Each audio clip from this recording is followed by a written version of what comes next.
Un fragile cessez-le-feu à Gaza, négocié par les États-Unis, est sur le point de s'effondrer.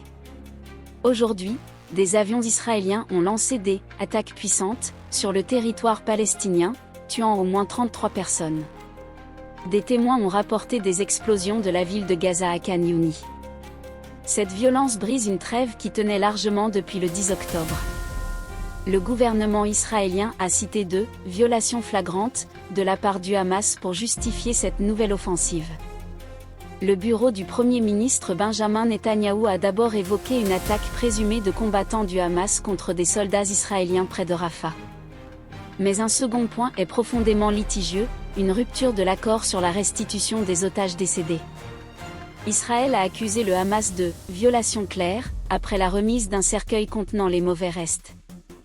Le corps a été identifié comme étant celui d'Ofir Tsarfati, un otage que les forces israéliennes avaient déjà récupéré fin 2023. Et non l'un des 13 otages décédés toujours recherchés. Les responsables israéliens affirment qu'il s'agissait d'une tromperie délibérée.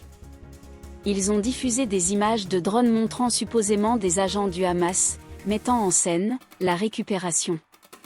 La vidéo montrerait un corps enterré, puis découvert, quelques instants plus tard devant le Comité international de la Croix-Rouge, ou CICR. Le CICR a par la suite condamné cette « fausse récupération », la qualifiant d'« inacceptable ». Le Hamas a catégoriquement nié toutes les allégations.